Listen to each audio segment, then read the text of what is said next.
Баршаңызға қайырлы күн. Менің ардама қош келдіңіздер. Бүгін сіздерге осындай ас бөлмеміздегі газ плитамыздың үстіндегі решетканы үй жағында қалай тазалауға болатынын керемет әдіспен бөлісетін боламын.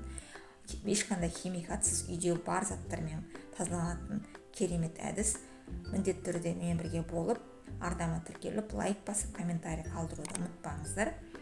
Және де қоңырауға басып қойсаңыздар, келесі видеоларымды жіберіп алмас үшін менімен бірге болып, видеоны соңына дейін көріңіздер. Алдымен бізге осындай шұңқылдау ыдыс болу қажет. Біздің решеткамыз сиятындай. Осыған суымызды қайнатамыз. Қайнағанға дейін жақындағанда үстіне осылай кірсамызды уақтап турап салып жібереміз. Және де ас содамызды саламыз.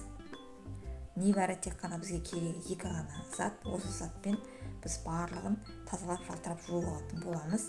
Жақсылап араластырып алып, суымыз қайнағаннан кейін астын шамалы азайтып, аз отта біз осыны решеткамызды салып қоятын боламыз. Қатты май басып кеткен болса жарты сағатқа, шамалы болса онда 15-20 минут жетіп қалады бізге. Мен 20 минутқа салып алдым. 20 минутта осылай керемет өзімен өзі осылай барлығы сыпырылып түсіп қалды. Ешқандай қырғыш та қажет емес. Күш жұмсамайсыз, осылай решеткамен тек шетімен осылай қозғағанда өзі осылай сыпырылып түсіп бастады.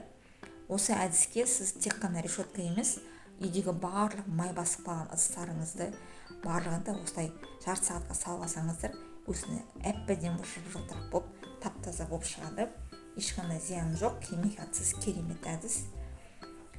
Мына осылай ысқылағанда керемет түсіп жатыр.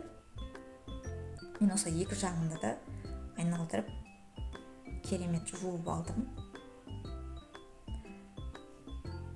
Мына екінші жағында да осылай жалтыратып ағартып жуып алдым. Мына біздің решеткамыз жылтырап шықты. Тек қана суға шайып алдым. Міндетті түрде осы әдіспен жасап көріңіздер, керемет болып шығады. Және де осы видеоның астында поделиться батырмасын басып, достарымен бөлісіп қойсаңыздар болады. Барлығына да ұнап қалатынына сенімдімін. Баршаңызға да көп рахмет. Сіздермен болған Рима. Келесі видеода кездескенше.